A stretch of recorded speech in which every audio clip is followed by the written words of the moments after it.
This is Matt Hardy, and you are listening to the VOC Nation. Hey, this is Olympic gold medalist and TNA superstar Kurt Angle, and you're listening to it TNA in the room, superstar. the best talk show that you can hear. Woo.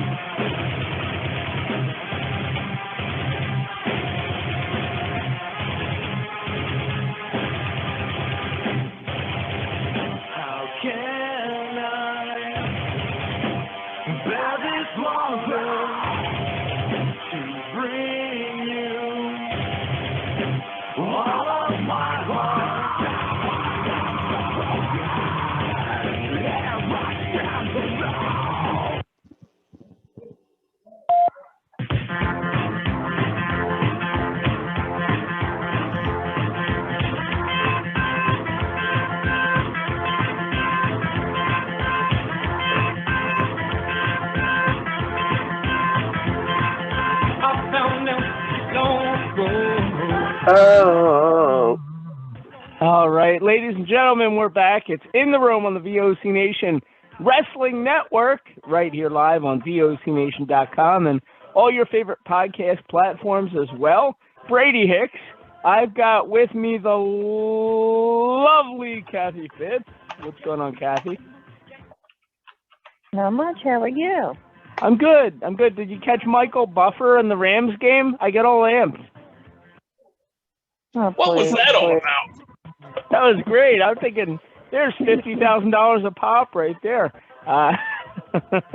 Former WCW star, entertainer, wrestler, actor extraordinaire, fresh off of an interview with Hannibal TV. We have Maestro. How you doing, sir?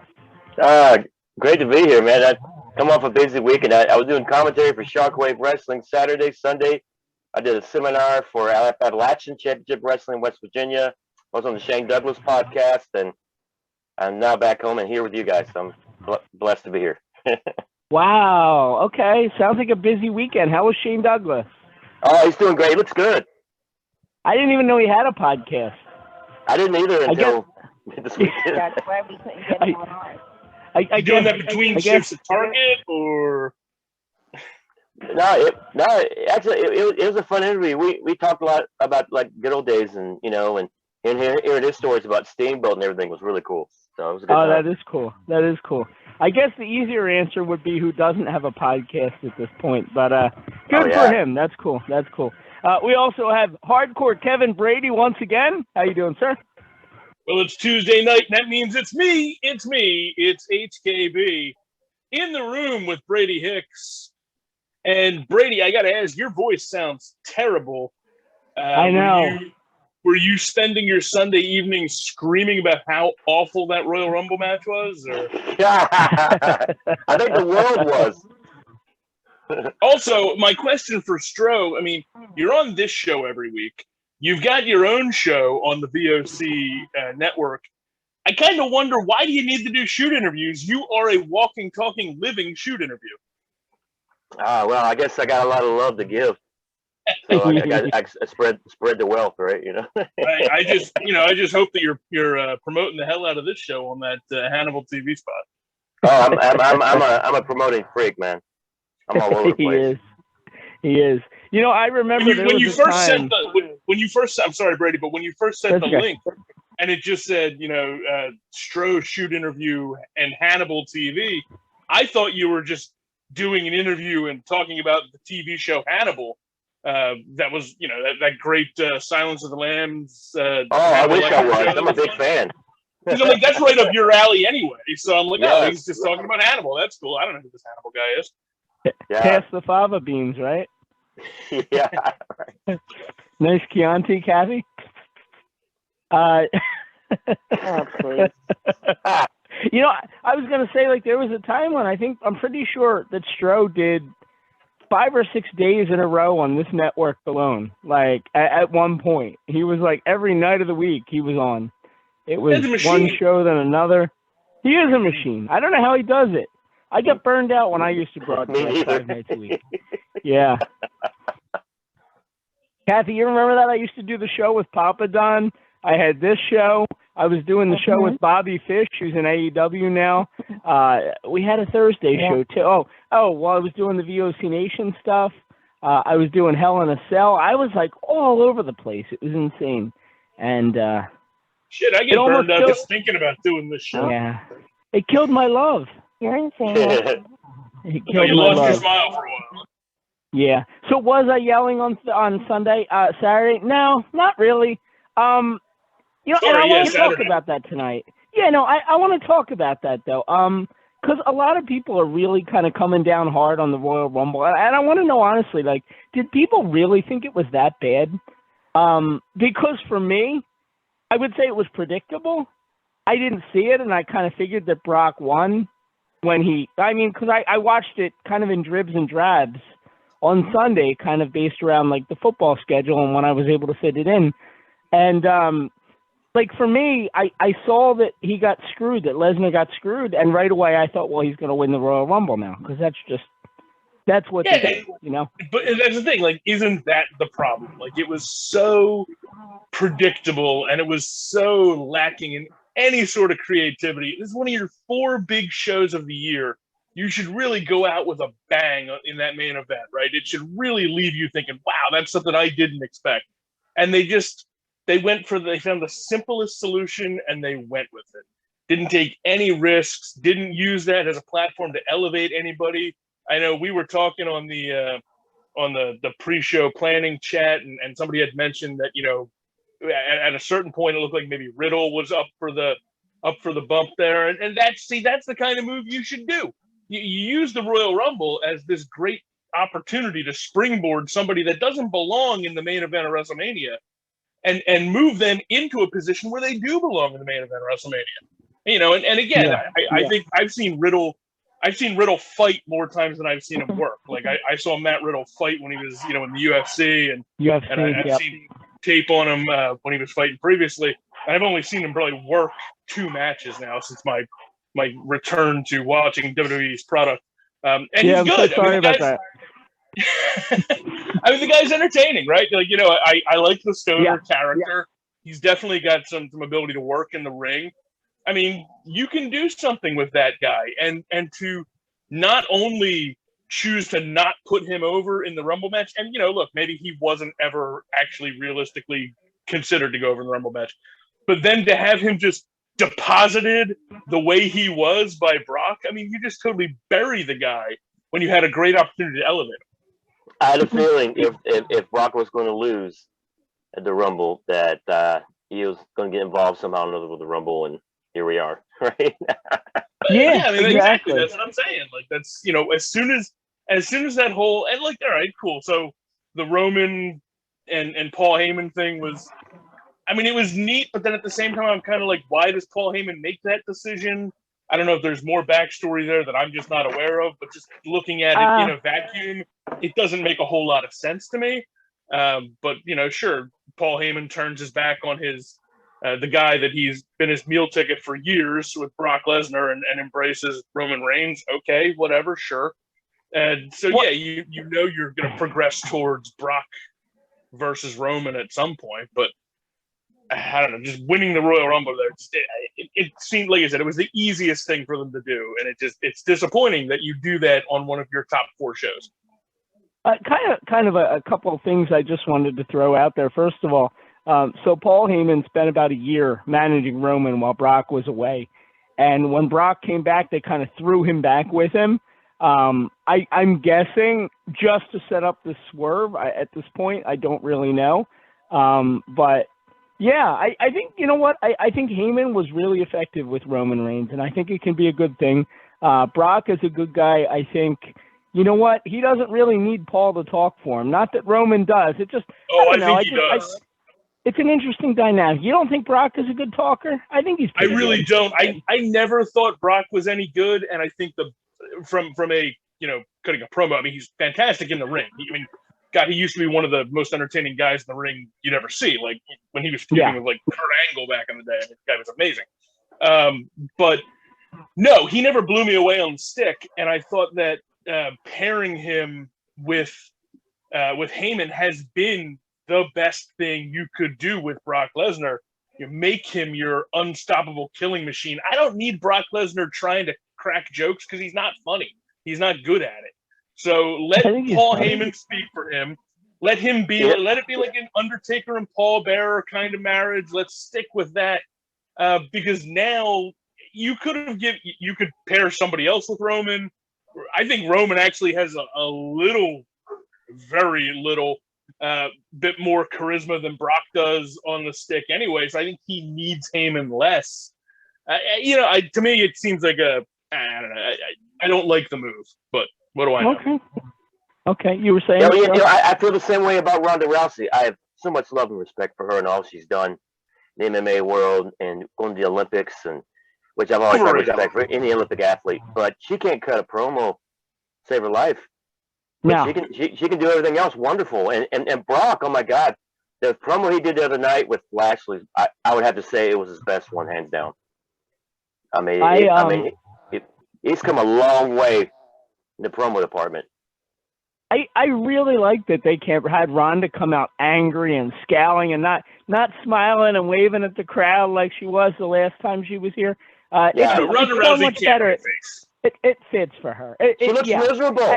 She looks like she don't even want to be there. She even she took the shot at the crowd or whatever. I heard that reaction when I came out, but you guys aren't going to fool me again or whatever, and walked away angry. I thought it was great. Simple, Ronda, understated, but angry. To me, when you're a performer that has a known personality before you stepped into the squared circle, like you came in with certain baggage, those are people you can't turn into faces or heels. You either are what you are. And Ronda Rousey is a fucking heel. That woman is terrible. And for her, I would never believe her as a baby face. She's awful. See, I love her heel demeanor. Don't get me wrong. It's just the way she carried herself the other night. It was just like going through the motions. It's like, I mean, yeah. I want to heel Rousey. I want the heel Rousey that was the MMA star on top of the world, the champ and everything.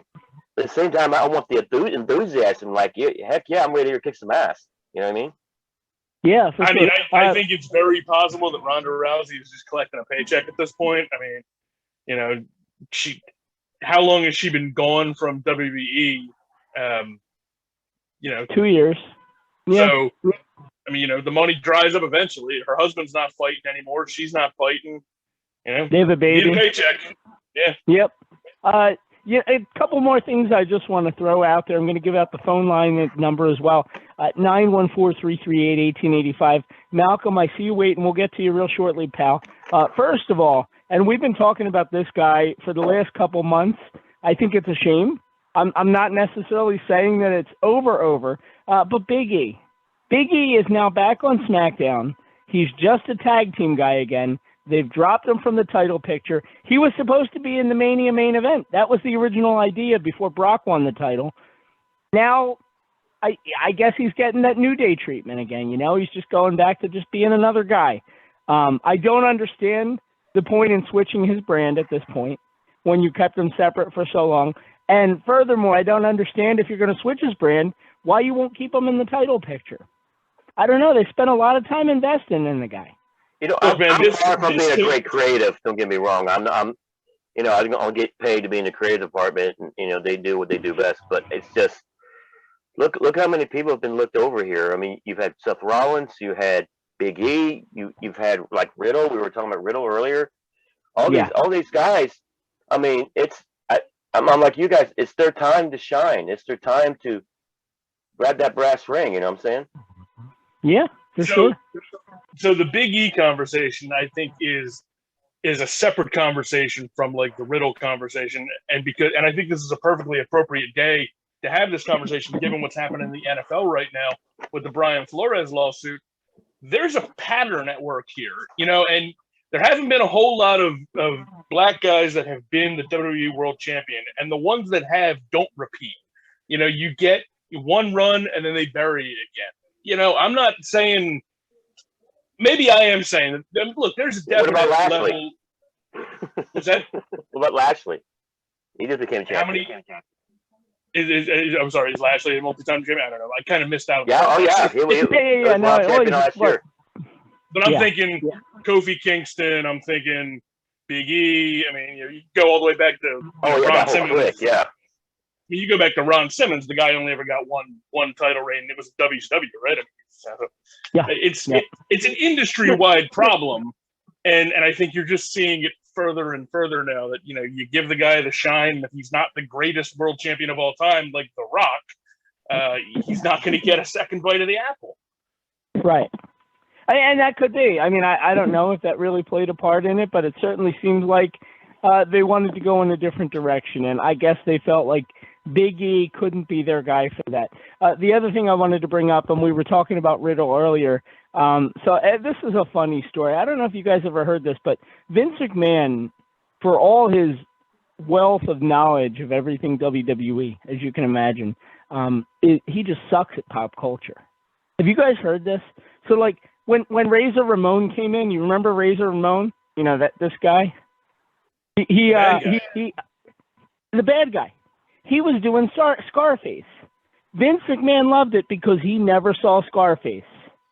I thought that was hilarious. I thought that was great. And then a similar story surfaces last year with Riddle. Vince McMahon never saw Fast Times at Ridgemont High. So he had no idea what Riddle was doing, but he thought it was hilarious. I mean, Riddle is clearly golden. The way to the top is to find a popular movie character, because Vince McMahon won't have seen any of them, and just ride it to the top. Simple. Well, look, I was thinking earlier today, why isn't there a guy named Bruno on the books cutting promos about how we don't talk about it? Yeah. What were you saying, Kathy? I just need to interject, okay? Woman's standpoint, woman's view. Okay. Rhonda came out, just stone face in the ring, did what she did. She looked like a girl I dated in college. Just like. Anyhow. Oh, you mean just dissatisfied? Anyhow. Yeah, dissatisfied, yeah. I was being polite. Sorry, Kathy. All right. Not that long ago, we had a baby. So did Becky. Mm-hmm. Probably, they wanted her to come back. Now, everyone knows. I mean, I know they have a very successful farm, okay, where they raise goats and everything. Mm-hmm. I love goats. There's a lot of money, and there's a lot of money in goat milk, goat products, all healthy, all natural. Okay. Trust me, I know that. Where are you getting at with this? Second, both women, I mean, her and Becky came back not that long after having a baby. You know there were 18 women in the Royal Rumble who had babies this year? Not this year, but I mean, in this year's Rumble, 18 women were mothers. That was impressive. I want to see one man that will come back after delivering a child. Well, if I deliver a child, I guarantee you I'm not coming back. Because I don't know how it's coming out, but it ain't going to be pretty. So, I mean, Schwarzenegger had to make a movie about having the baby. But I mean, I see what Kathy's saying here, but your other example, Kath, that you're using is Becky Lynch, who I think is far more interesting than Ronda Rousey. Having also come Ronda's back. Never had a personality. Ronda Rousey is MMA. She'll go out. She'll kick your ass. Right. Exactly. Simple. And she couldn't even do that at the end. That's Ronda Rousey. Of the UFC. Okay. And that's what she should be. Ronda Rousey. It's just an ass-kicking machine. Yeah, I mean, like I said, she should never be a face. You should never try to sell her personality. Go ahead, Kathy. Second, I'd like to say congratulations. Dave Heath, Gangrel, is getting married tomorrow. All right. Oh, good for him. Man. Good for him. All right. He's not waiting for Halloween this year? No. Okay. Thing. 2, 2, 2, 2. 2, 2, 2, 2. Okay. That's awesome. Okay. And sympathies go out to Millstream Mike or something like that. He's the equivalent in North Jersey of Puxatawny Phil. Never heard of him. Well, it's because he's a rodent. Groundhog. He passed away? He died. Okay. He died. That is Was he terrible a famous- timing. So they have to cancel everything. Oh, they do it tomorrow? Yeah, but they can't do anything because there's no babies. Can't they just get like one of the spring. Millville like women or whatever, pull one of them out and just hold them up? That was bad. I mean, I'm look, just kidding. You could have just pulled the dead groundhog out. Nobody would know the difference. I'm just playing. That's sad. That is sad. A poor groundhog. Yeah, sorry to hear Poor that. But And Caddy, everybody was saying about Puxatawny Phil. mhm. It's not even Puxatawny Phil. What about Gus? Get Gus. Second Gus most is famous creepy groundhog. now. Ever since Yeah. Gus went animated, he creeped me out. I missed the old Puppet Gus. I was fine with Puppet Gus.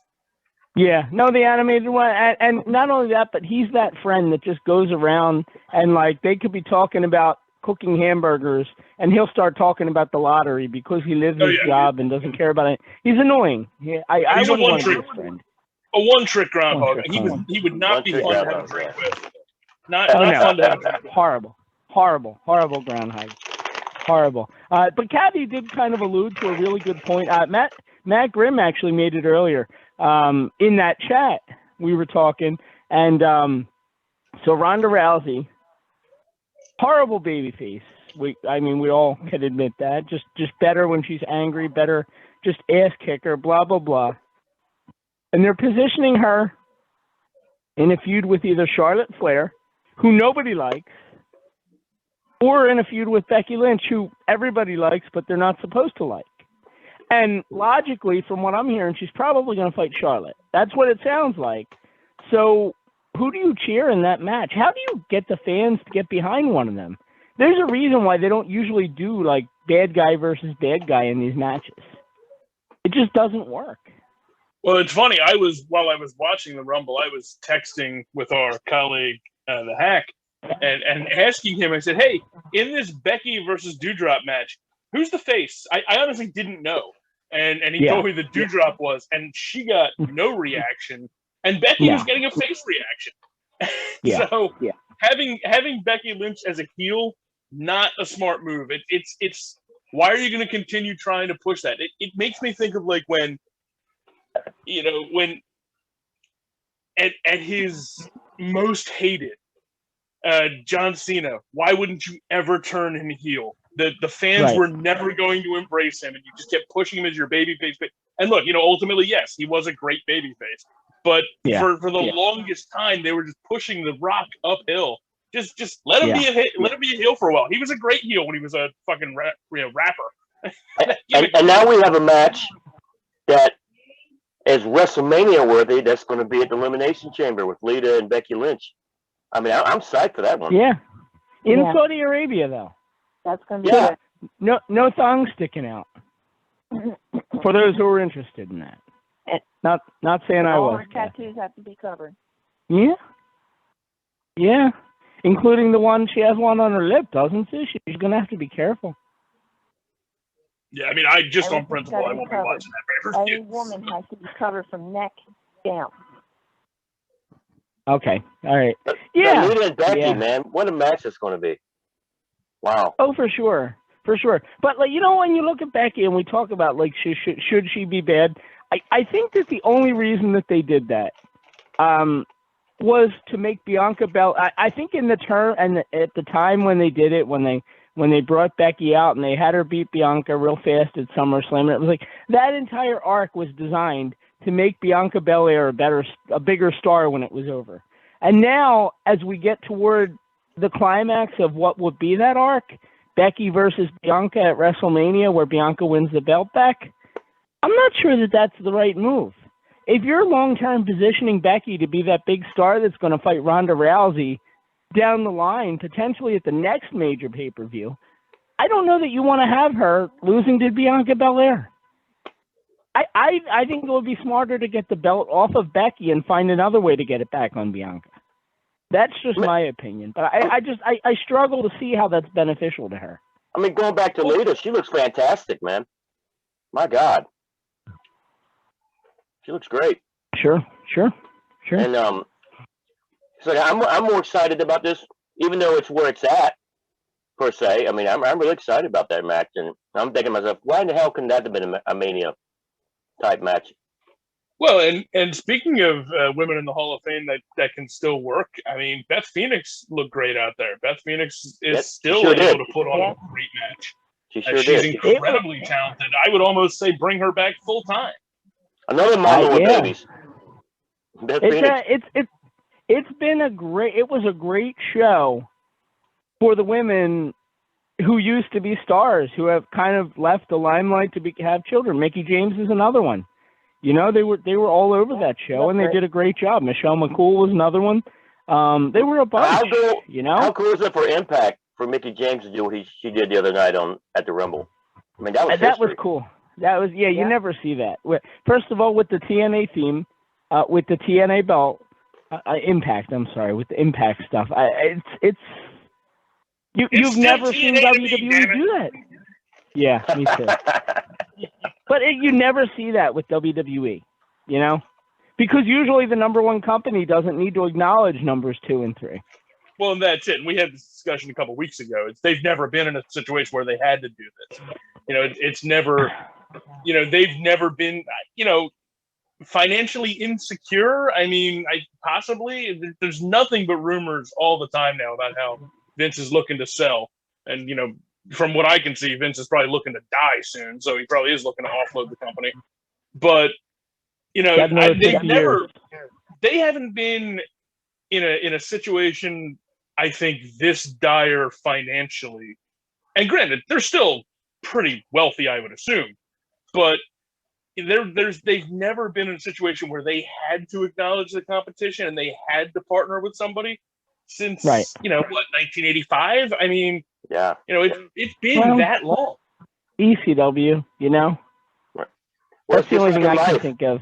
I mean, I guess, but even mamas are proven to be the hardest workers in the room, and it's proven that with wrestling. Yeah. But you know what? It raises an interesting point, and my topic for tonight. I just wanted to kind of touch on it. We're also going to bring on Malcolm in a second. So the reaction. WWE, this Royal Rumble, some people said it was good, some people said it was bad, but by and large, I think most people think that there's a lot of room for WWE to improve. And I was wondering if there's one measure that you could take to make WWE better, even if it's not a practical one that they could actually go out and do right now. Like, for example, when I posted this kind of earlier on social media, the resounding answer was bring back The Rock and it'll fix everything. That could be true. That's not a bad idea. But I'm curious what you guys think. Is there any kind of change that WWE could make tomorrow, even if it's not really realistically a change that they could make, that would improve everything? The answer for me is obvious. They produce way too much content and they're stretched way too thin. I think if Raw were an hour and SmackDown were an hour, the shows would be so much better, and they also wouldn't need those huge rosters. To me, that would fix almost everything. I'm right along those same lines with you, Brady. As a matter of fact, I mean, I would say, look, I'll take 2 hours of Raw, 2 hours of SmackDown. That's fine. Yeah. But, you know, I don't need any of the other ancillary content. I don't need NXT. You can roll those guys into Raw and SmackDown if you got them on your roster anyway. And you know what? I've been saying this for a long time about the UFC, and I've been saying it for a long time about WWE. I don't need 12 to 13 pay-per-views or premium events per year. They're not special anymore. Right. I mean, at this point, the only special event that WWE really has is WrestleMania. And even that is just coasting on name value. But the Royal Rumble and Elimination Chamber and Judgment Day or whatever the hell else pay-per-views you're running are all the same.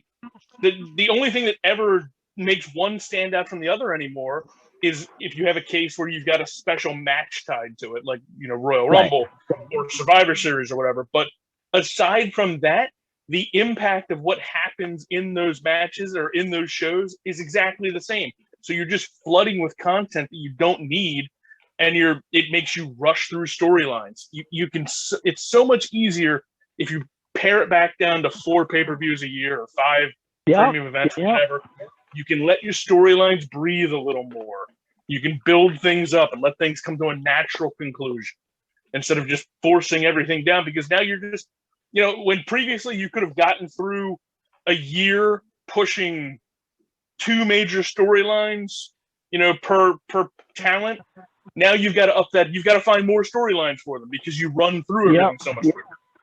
Yeah. It used to be they would plan a whole year for WrestleMania. Now I don't even think they know what they're going to do on the Raw side a couple weeks from the show, I mean, realistically, I think it's about 8 weeks or whatever it is, and they don't know what they're going to do at this point. They're going to have to figure it out. I hope it's Orton and Riddle. I think that'd be cool. But, yeah, the problem is your idea, like my idea, takes money out of their pockets. So they're not going to make those changes. Because whether we like it or not, they're more successful than they've ever been in terms of the amount of money that they pull in. Well, it's interesting. I wonder now, and the Peacock thing makes things a little different, but if you turn back the clock a couple of years, and you would introduce the WWE Network, and it was, all your pay-per-views are going to be found on the network, and under that model, it's like the UFC with ESPN Plus. You're getting paid a carrier rate now to put on a show. So there's no incentive to put on a great show. You're getting paid the same amount either way. You don't have to sell pay-per-views.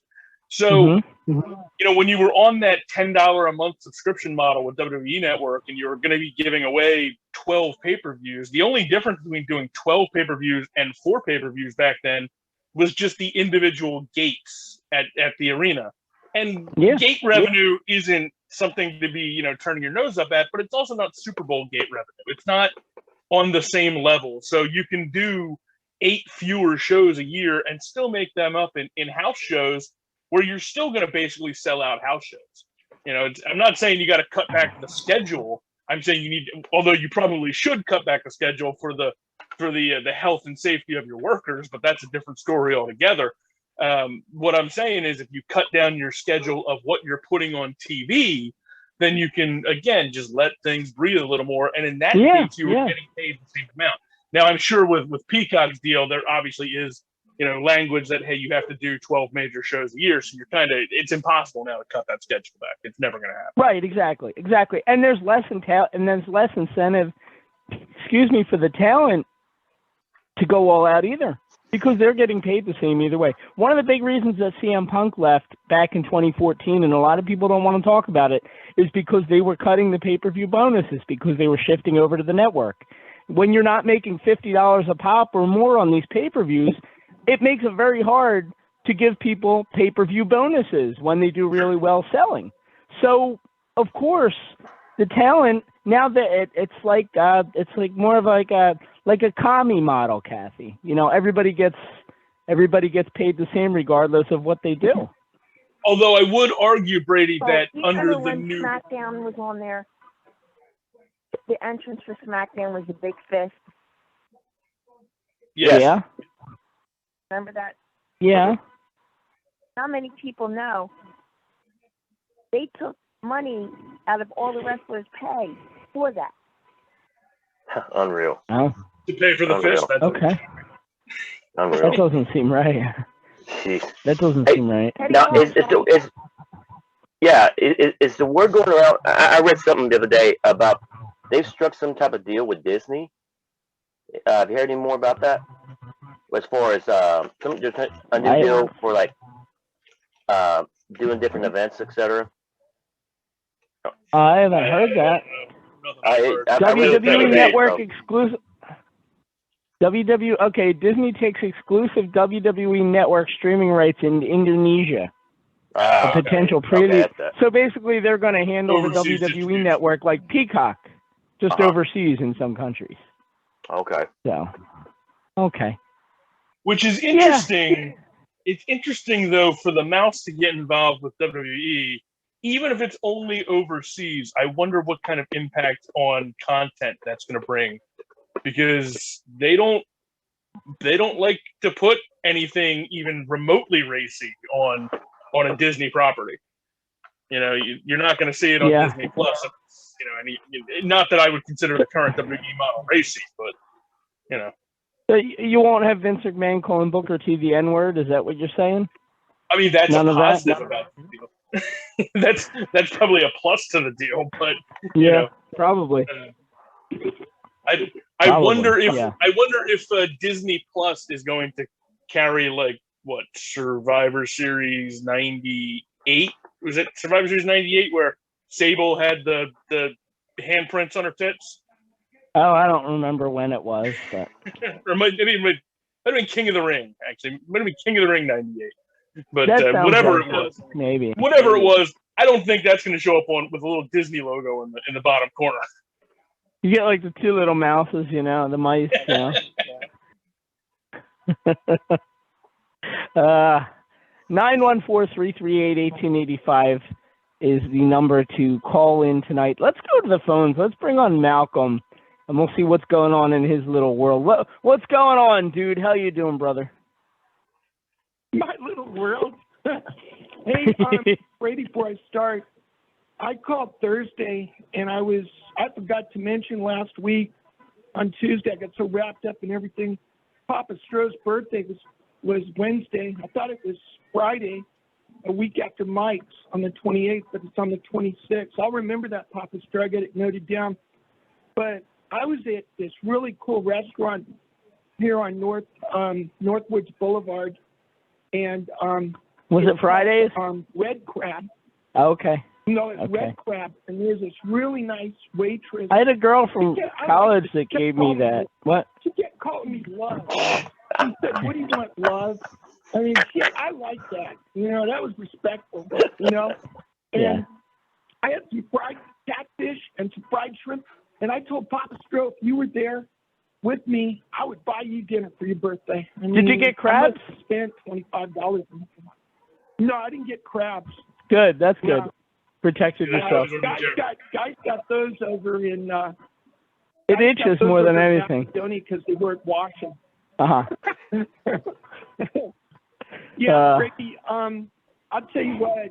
I can't wait to do this virtual video chat with Hulk Hogan. Ron Howard's got it all set up. You gonna record it? I'm gonna fly down. Oh, I'm gonna fly down to his beach shop in Orlando. I'm gonna ask Ron if I can do it right there in the beach. Ron Howard, is that? He's a director, isn't he? Ron Howard. He's like a pretty big deal. A guy. Yeah, this is a guy. He's a friend of Hulk Hogan's. He runs a beach shop for him in Clearwater, Florida. Oh, okay. I got you. It's not the director of Apollo 13. Not Opie from the Andy Griffith Show. I got you. Not Richie Cunningham. From the Happy Days. Yeah. Oh, yeah. Yeah, I told him that. I told Ron Howard the last time I met him back in October 27, 2018, when I was down there. I said, Ron Howard, I said, are you any relation to Richie Cunningham? And he laughed at me. Ron Howard's really, I call him Ron. I'm sure he gets that a lot. Because he's a good friend of Hulk, and I called him Ron and Mania. Yeah. You know, like I'm going to call Patrick Mania, and I'm going to call Kevin Mania because I respect you guys. I called just because I had a really bad week so far, and I like. I'm sorry to hear that. I'm sorry to hear that. Talk to my friends and Kathy. I'm sorry, Kathy. I forgot to mention you last week. I want to make sure I mentioned you. But I'll tell you what, guys. I'm not into wrestling for the dating game. I'm into wrestling for the competition, man. Oh, I like the dating game. I like Pat Patterson and I like Pat Patterson and Rocky Johnson against the Great Mephisto and Crazy Luke Graham or the masked interns when I was a kid in the 70s, you know. And that's how I am. I've always had my heroes. You know. Are you a Danhausen fan? Isn't it? What's his name? Danhausen or whatever? Who is it? You know who I mean? Stro, do you know who I mean? The guy on AEW. Danhausen. Yeah, he made his debut. That guy's amazing. AEW the other week, yeah. Yeah, I had seen him on Ring of Honor a couple of times. He's funny. Yeah. He looks like coming up to Columbia. He'll be with Sting before you know it. They're coming. Yeah, I dig his accent. Kind of cool. Yeah, he can't. Yeah, Brady, they're coming up to Columbia. Adam told me this last Wednesday. He was out here. he had to pick up a tote because my social worker, we were cleaning out my room, and he loaded Jessica's tote with her bras and everything, and Adam had to come out here and get him because she wouldn't have had anything to wear. Was it a heavy tote? For work. And, no, it was light. Okay, good. Jessica, Okay. You know, I was Sometimes they get heavy. because, you know, females, they need those things, you know. What you gonna do? We don't need them, but they do. Profile on you, brother. Yeah. I'm getting Malcolm. radio. I can feel it, man. Malcolm, brother, let me ask you, what were your thoughts? What were your thoughts on Brock going over in the Rumble, Malcolm? I like the whole Royal Rumble. I mean, I look at it like You're not this, going to get guys. an answer. You know, they train, they put on a show for us. They do the best job they can. We can't expect every wrestling match, like in the sport, to turn out like Super Bowl 23 when Joe Montana threw the pass to John Taylor, and then it ends up like Dallas flew out Buffalo in Super Bowl. What was it?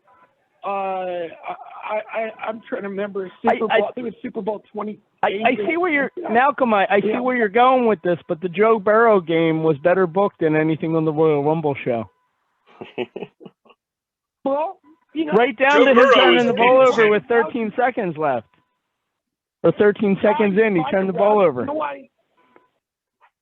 I like Ronda Rousey, and I'll tell you why. She's a good friend of Roddy Piper's family. And Yeah. I loved Roddy Piper. Roddy Piper was my best friend when he was alive. He's not. I told Hulk Hogan I'm more like Roddy Piper than I am like Hulk Hogan. I do the impression. He probably wasn't offended by that either. I built more like him. Yeah. Yeah, he was. Malcolm just doesn't eat as much pork. He That's all. Roddy Piper shit for me that time. You know, Rhonda wears Roddy Piper's original jacket. I didn't know that. Yeah, no, the family gave it to her.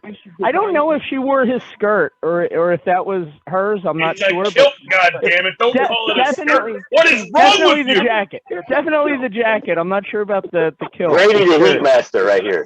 The Heat Master. Good Lord, a skirt. It's a kilt. It's a symbol of excellence. It is a symbol of excellence. In high school, I used to love those kilts.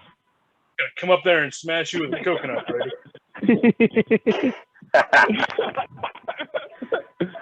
Woo! I just love talking to you guys. I mean, it's just great listening to you guys before you put me on and hear all your insight. And I think the show is much more improved than it used to be. But I heard you talking about. That's because I'm here. Brady, would you tell Maniac Matt that I said hello? I will. Remember Maniac him Matt from had the a past. baby, so he'll be back hopefully at some point. So congrats. Yeah, he has a daughter now. Congrats. Yeah. So. And his wife too. I don't know his wife, but congrats to both of them, and I hope it's a good one. And, Malcolm. I was hoping Mike would come on. Oh, me too. I miss Mike. It sounds like he's really busy with the parish stuff, though. Oh yeah, he is. He's so dedicated. He's more dedicated to God than I am. You know, I'm dedicated to God, but not like him. I think Mike is more dedicated to God than Jesus is.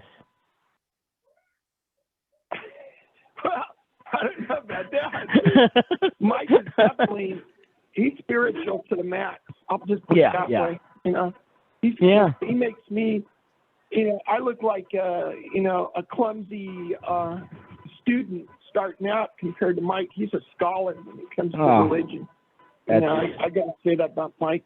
Well, it's all good, brother. Mike, he hasn't had all the breaks. You know, met the people I've met. He was asking me, do you want to go to another Hollywood show in the future? Because he went to one with me in April of 2017, and we had a lot of stars that a lot of the ladies might like Martha Smith, Tanya. Yeah, Mike likes the women's wrestlers. Yep. Deanna Lund from Land of the Giants. He was real excited. I think he liked meeting the ladies more than anything. I mean, and they were flirting with him too. He was really enjoying that, you know. And if I could do that for him again, I'm going to do it for him because I've met enough celebrities in my life, you know. And, you know, I just don't have the urge, to go out there right now. My urge is to do the virtual video chat with the champ. There you go. Guys, I can't wait, man. There you go. I got stuff a Batman I'm going to hold up. Roddy Could Piper. I got the Macho Man represented. I'm going to put it across for the champ. How do you want me to do the virtual? Can you do it? Can you do a Ric Flair impression for us before we let you go? I can't do Ric Flair, but there is. Oh, you're doing so good. You do Ric Flair so good. There is one guy I met him. Yeah, I'll try him again, but I want to do this guy first, Patrick. Okay, that's you haven't fine. heard this. Stro and Brady and Kathy have heard it. But I met this guy at the Call for Alley Club who's getting the Iron Man award, and I was nervous meeting him because he's such a tough guy. He's known as the Rattlesnake, Stone Cold Steve Austin. Oh, okay. And I heard of him. I like the better at stunning Steve Yeah. Austin, the dangerous Was line. he stunning? Well, it goes something like this. Well, Patrick and Kevin are two of the baddest WWE superstars. Sounds like the Road Dog. Going today. Oh, you didn't know? The Stone Cold said so. Oh, you know who you sound like? Putting me over, I'm down with it. You sound like Stone Cold E.T. Have you ever seen that guy? Yeah, I love that dude. Guy Stone goes Cold through the E.T. drive-thru in the E.T. mask doing Stone Cold. That's who you sound like. He's got a cult following. Oh, hell yeah! Ha How do you know he's not Stone Cold E.T.? He might be. Stro met him. Stro, was he Stone Cold E.T.? Oh, God. You don't see under the mask with Stone Cold E.T., do you? I'm just saying. I'm a big fan. I have only heard about the energy that changes at a convention when Malcolm walks into a room. You gotta see it, right? Well, you gotta be there live. Can we get a Ric Flair? Try and do a Ric Flair for me. When I meet you guys, I'm going to throw out for you. I'm throwing down for you guys because I really like all you guys. I love you, brother. I love you. I just want to tell you, we did this.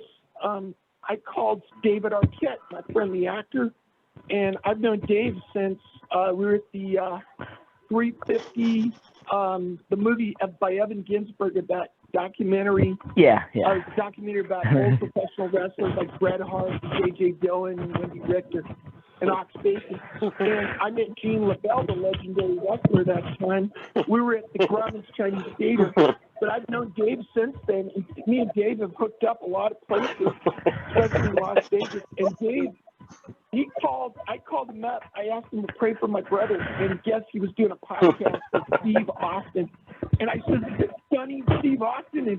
And Steve goes, so I get on the phone and I do my impression for Steve. I said, I did a Hogan for you at the call for. I want to do one of you. And he goes, what? Like that. Me and Dave and Steve, I started laughing. I think the world of Steve. I really do because he had some great matches in the WWE. But, man, he was in the War Games. He had matches against Ricky Steamboat. It was Ricky Steamboat that helped me meet Steve Austin. Him and Kirk White put the word in for me. Wow. He had matches against Sting. He teamed up with Larry Zbyszko, the Cruncher.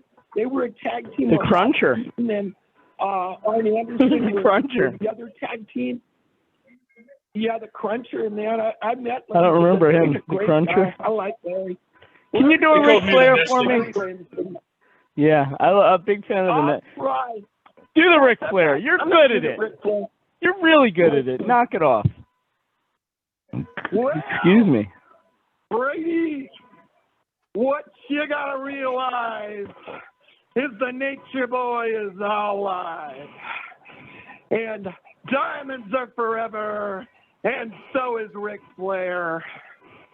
And I kiss all the women and as girls and kiss all the girls and make women out of them, or however you used to do that. I can't do Ric Flair. You're right. You can't do it. You used to be No, able that's to. bad. You used to be able to do it. Brady. I don't know what happened. Can I do? I'm sorry, guys. Girls, looking at their mothers. I want to do. When you're living now. I'm doing do one. I'm not Road Warrior Animal. I want to do Road. Can I do Road Warrior Hawk, Brady? Yeah, you can do Road I Warrior never Hawk. met Road Warrior Hawk. Then we're gonna let you go, Malcolm. Yeah. For now. Mean Gene, the natural disaster. They like throwing their weight around. That's all right. We like throwing your weight around too. A fun trip for you. I love it. That was good, Malcolm. I gotta trust you in the future. If you do any more impressions, I'm gonna do a draws and puke all over the place. I love you, Malcolm. Please don't stop calling in, brother. We really miss you. Man. I'm working on and Shawn Michaels and the Big Boss Man. I'm working on them. We got So, something to wait for next week, brother. Yeah, hey Brady, I'm going to acting school. Then I'll be able to work with other actors and learn how to do more impressions for people. So yeah. Sounds good, brother. I'm just a student, guys. Okay. You gotta get on David Arquette. Get him to call back in. I'll get Dave to call. He's busy doing a movie, he told me right now. That's nonsense. Can't be more important than this. He was working as a character as a clown. He's working as a character as a clown in some movie, and he's going to inform me when he finishes it. He's busy right now. But, yeah. Is he still in Vegas? Guys, he's a great guy. Dude. Is he in Vegas? I call him David Maney Arquette City. Huh? All right, brother. Hey, please call back, Malcolm. We love you very much. Right? See you, brother. You know, Malcolm, one time he got David because he was talking about how he's friends with him, Kevin, and none of us believed him. And then he got David Arquette to call into Stroh's show. And all the callers were like throwing their panties at him, asking him questions. It was the most amazing thing in the world. Am I not right, Stroh? Oh, it was crazy, there was some major throwing going on there. So, I love Malcolm. I do. Tora, I see we got you. We'll get you on the other side. Please step out of the bar when I bring you on, though, because you always got that loud music playing. And that's going to be my cue to take off for the evening, fellas. So, as always, it's been great joining you here in the room. Brady, Stroh, Kathy, all of you. I'll be back next week. But until then, good night. Good night, Kevin. Take care, brother. All right. And that was Killer Kevin Brady. Right now, we're going to take a commercial break. Sorry, hardcore Kevin Brady, not Killer Kevin. Killer Kev's a different guy. Different network, all that jazz. We're going to take a real quick commercial break. And on the other side, we're going to bring on Tora. We're going to talk some more Royal Rumble, and we'll see what happens.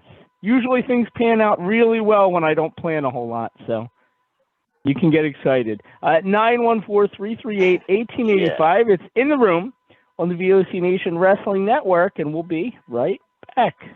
Hey, this is Total Package Lex.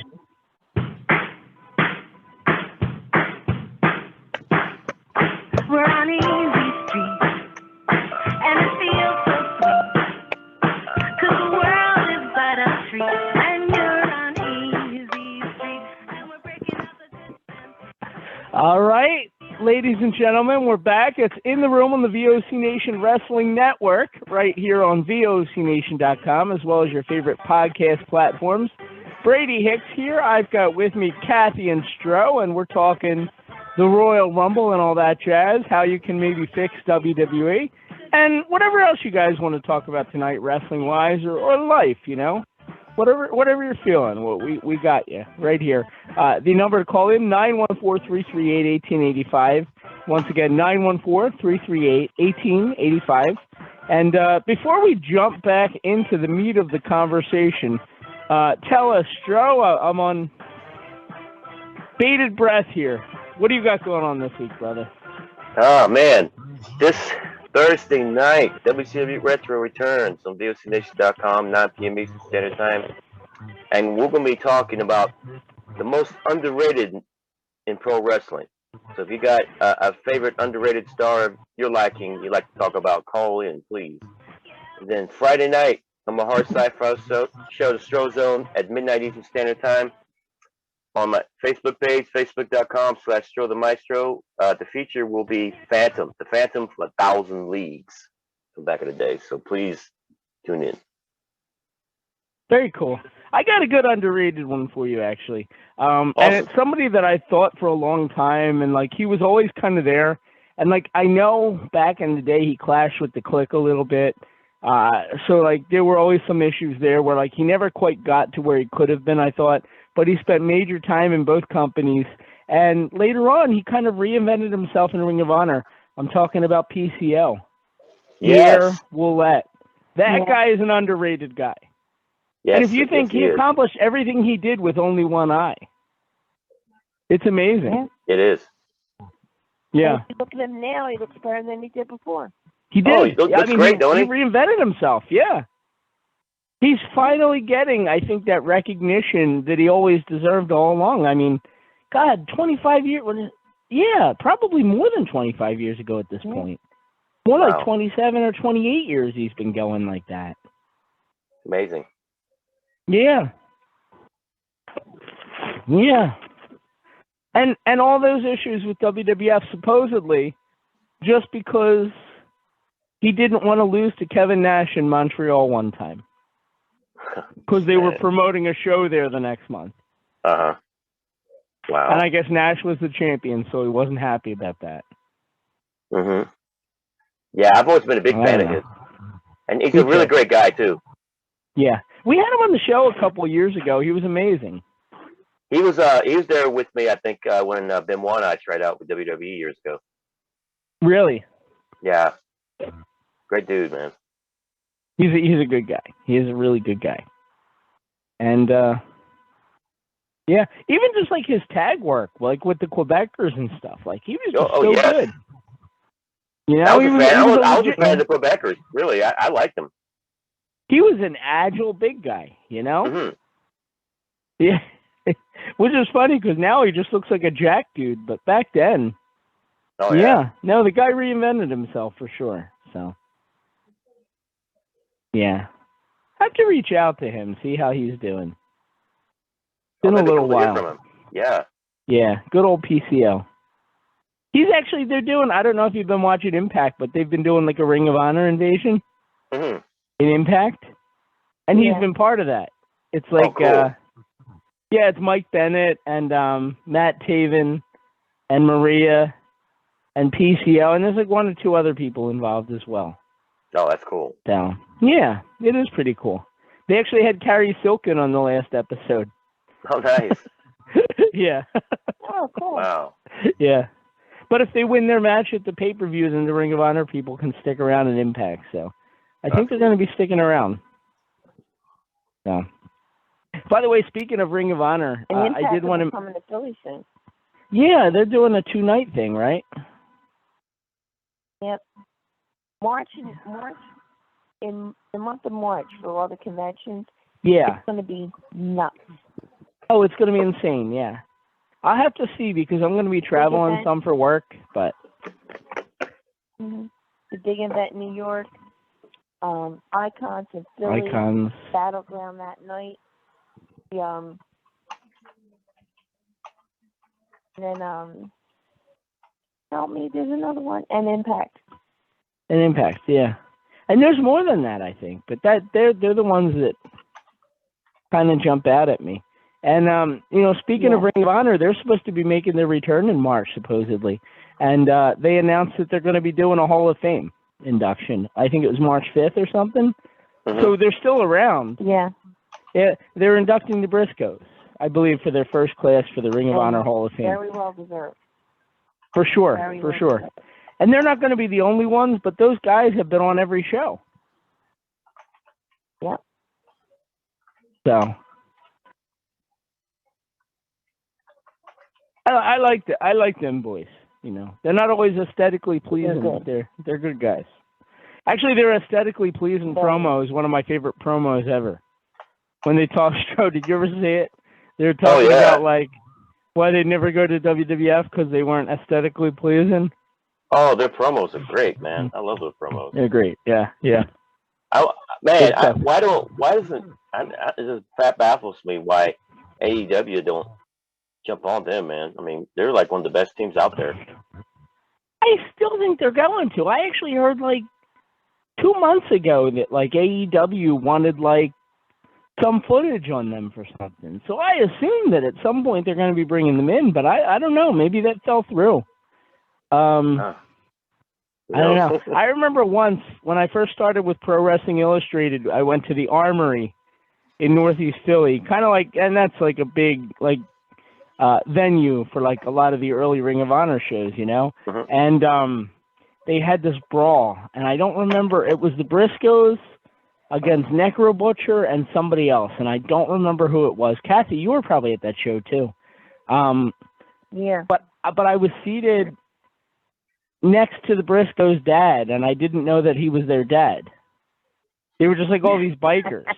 And at one point I cheered for Necro Butcher, and this guy shot me a look like he would have killed me on the spot.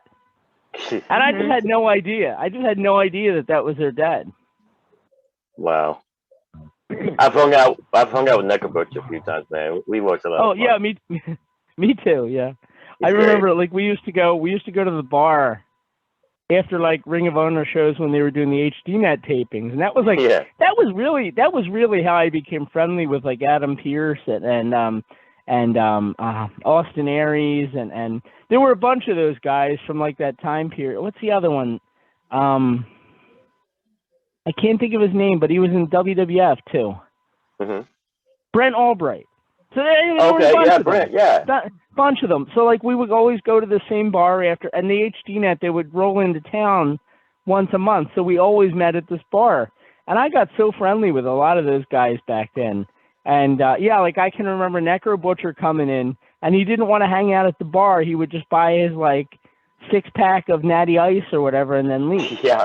Or Milwaukee, whatever it was. That might have been old Milwaukee. Yeah. Great times. The kind of stuff I can't do anymore, Kathy, now that I'm half dead.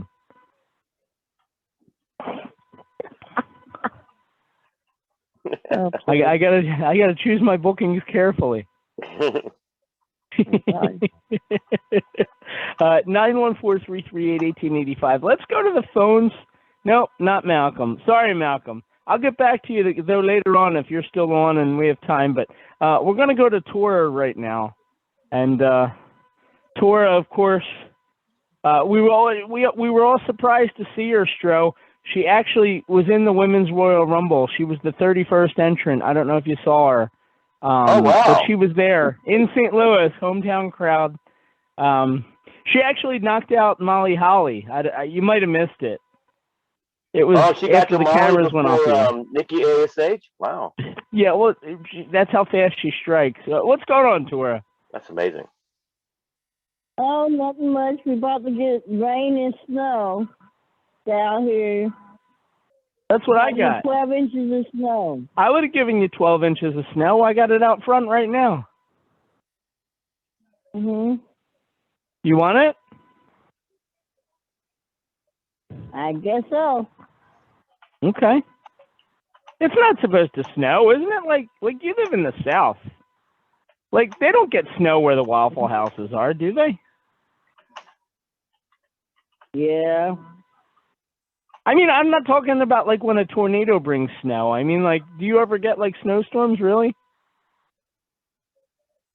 What's the most snow you ever had?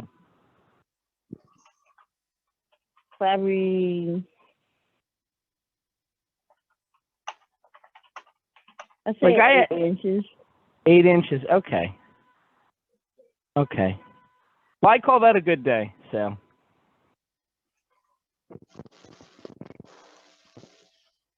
Tora. Did you have a chance to watch the Royal Rumble? Yeah. What'd you think? It was crazy. I kind of got confused of who was going to win. Did you think Randy Orton was going to win? Because I was thinking that there for a little bit. Yeah. Does the crowd like Randy Orton there, or is it like we're embarrassed by him because he's kind of a jerk sometimes? Which one is it? Do they like him or do they hate him? They like him. Okay. His hometown. Okay. Okay. Would you have been happy if Riddle won? Do you like Riddle? Yeah, he's cool. You know, Riddle, I think he must be smoking something, Tora. He always sounds it. Mhm. Cool. Oh, Tora. So when it snows, what are you gonna do? What are you gonna do when it snows? Do you shovel it, or do you just get out like a flamethrower? What'd you say? Stay in. Don't you have to shovel though? Stay in. No, my landlord shoveled it. Oh, okay. Wow. All right, good. Good for you. My landlord makes me shovel. Mm. And if I backtalk her, she'll make me go out there without a coat and shovel. Oh no! You know it's bad. Sometimes You know it's bad, like Shawshank Redemption, trying to get out of your house. Right, So, right, yeah. One time to her, she made me shovel without a shirt on. I didn't really see the point. I was like, Kelly, why are you doing this to me? She said, shut up and shovel.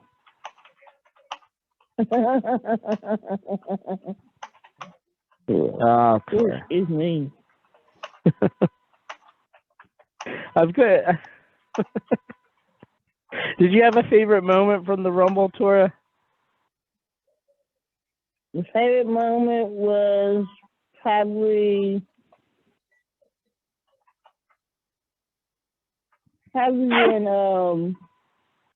when Molly Holly got taken out and she was using the microphone. That did make me laugh. Yeah, that did. They both made me laugh when Nikki when Nikki almost a superhero took out Molly Holly. That was funny. I did laugh at that. Because I was thinking, I wonder how Nikki's gonna react to that, and then like she just popped out and started hitting her.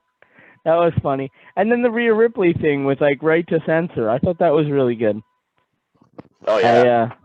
Very effective use of legends, and I know some people were complaining, like Matt was complaining in our chat because 18 of the women like weren't on the roster, but like. I don't know. Maybe that's why I enjoyed it, because it was cool to kind of see all those people come back. Mhm. Just had a neat feel. Mm-hmm. That's what made the women's Rumble this year. You know, with me was all the return. Yeah. And the men's Rumble, like I don't know, like I kind of felt like it felt like a men's Rumble. Did you? To me, it felt like a lack of talent almost. Like it was a lot of like tag team guys and people that you didn't think they would really have a shot of winning. So yeah, it was just, I don't know, with the men it was just like, I mean there were some talented people, don't get me wrong, but it was just like you know, you didn't up to that point you didn't really see a lot of these guys really hyping up being in the Rumble, you know what I mean? No. You know what I'm saying? Like back in the day, they would make a huge deal out of that, just being in it, you know? Yeah. Did you hear that Shane McMahon, in addition to being one of the final guys in there, he was also the producer for the match? Oh, wow. Yeah. Hey, I mean, I guess that's effective producing if you book yourself to almost win it.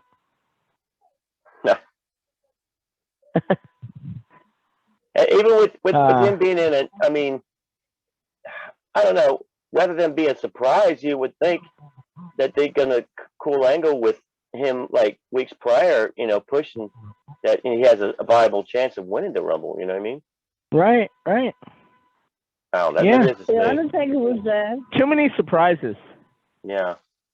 Like, and they weren't worthwhile surprises. Like, who? Oh, the Undertaker. Yeah, I mean, he was backstage. Like, yeah, like I don't know. Like they had surprises, but the surprises weren't like Like, there were no, like, legends in the men's one. There was no, like, I think the biggest surprise for me was Drew McIntyre, because they said he'd be out for a long time. And then he was, like, back after a couple weeks. So, like, for me, that was the only, like, positive surprise that came out of the men's Royal Rumble match. The rest of it was just, like, their surprises were people that I wouldn't really have looked for anyway. Yeah. So, oh, Tora. I don't know. Anything else? All I know is that when I heard that Brock Lesnar had won, Yeah. I still had dozed off and went to sleep. And got back up, and I was like, what the heck just happened here? Right, because you And were I didn't sleeping. realize that he won. And even if Yeah. you were having a fever dream, you probably could have booked it a little better. I mean, because it was 6.5 hours. If I would have been down at the Dome, I probably would have been sleeping at the Dome. I thought it was 7.5 hours. No, it was 6.5. Did you hear that at WrestleMania this year that they're actually going to start it on Friday night and just have it go straight through to Monday night, like a telethon? They might not even have WrestleMania. No, they're going to do it. They It's might going to be bring like it to St. Louis. Jerry Lewis will host it. It'll be 48 hours, 72 hours. It'll be good. Guest host. All right, Tora. It's been real. Nice. Yeah. Take care of your daughter. Stay warm. Don't let don't let those 8 inches hold you down, Tora. Oh, I won't. All right. I wouldn't either. Take care. Love you. Bye. Yeah, guys. Bye. Well, we're gonna bring on Derek McDonald. All right, Derek. Yeah. I wasn't flirting with her, Derek. She's getting 8 inches of snow this weekend. So that's where my head was at. First thing I want to say is, after the week I had at work, I want to say fuck the snow.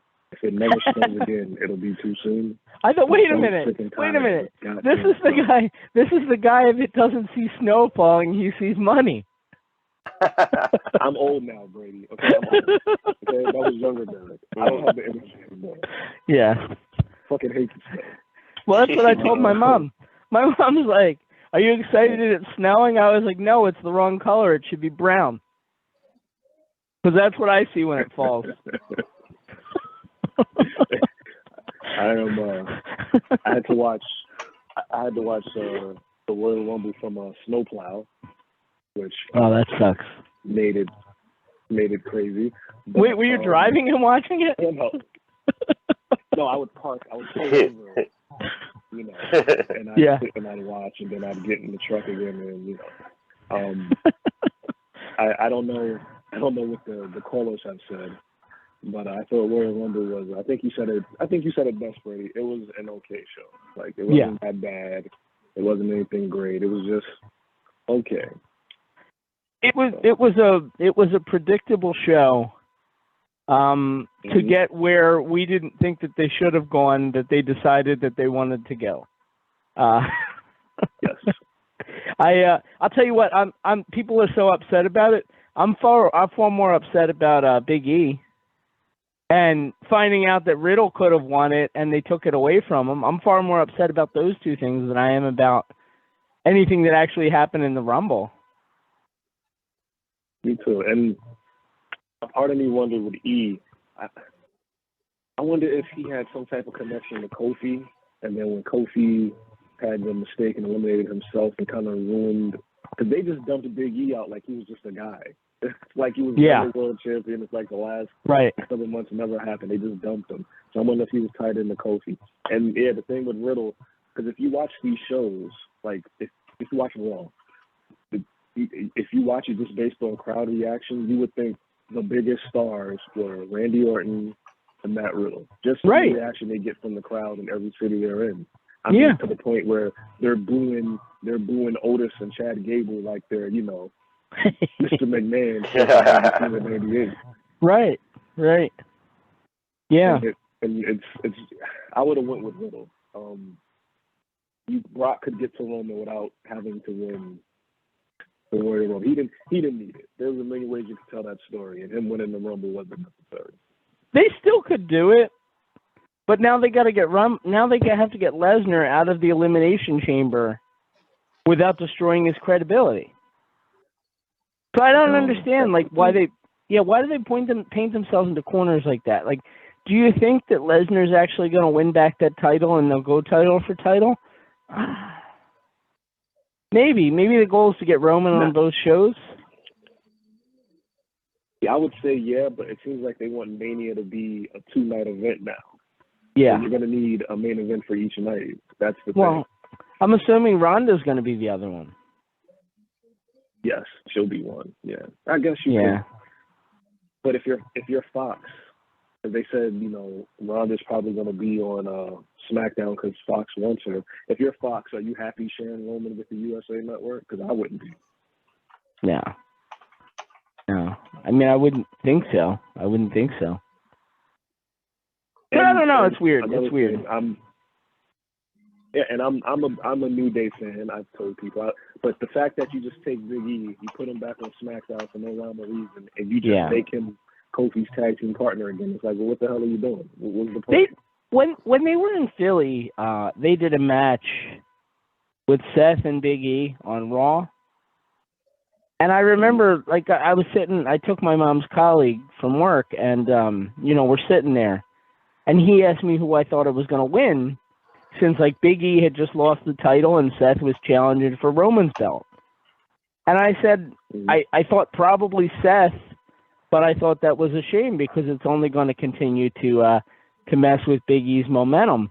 And I was right. You know, Seth did win that match. He curb stomped him. He pinned him. I don't think at the time it even occurred to me that, like, they might take him out of that world title picture so quickly and just stick him in the same old tag team scene that he's been in for 9 years or whatever it's been. It's a shame. He's just a guy now. They did the same thing to Drew.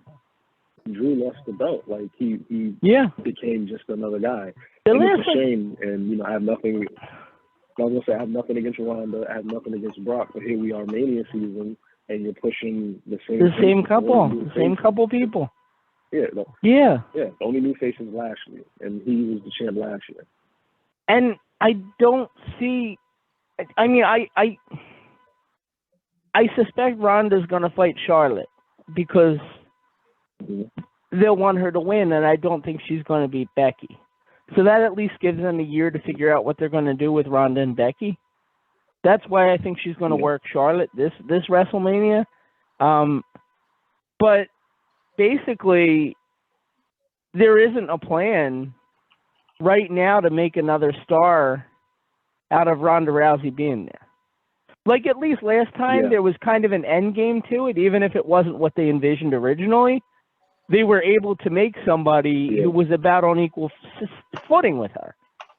And they don't have that anymore.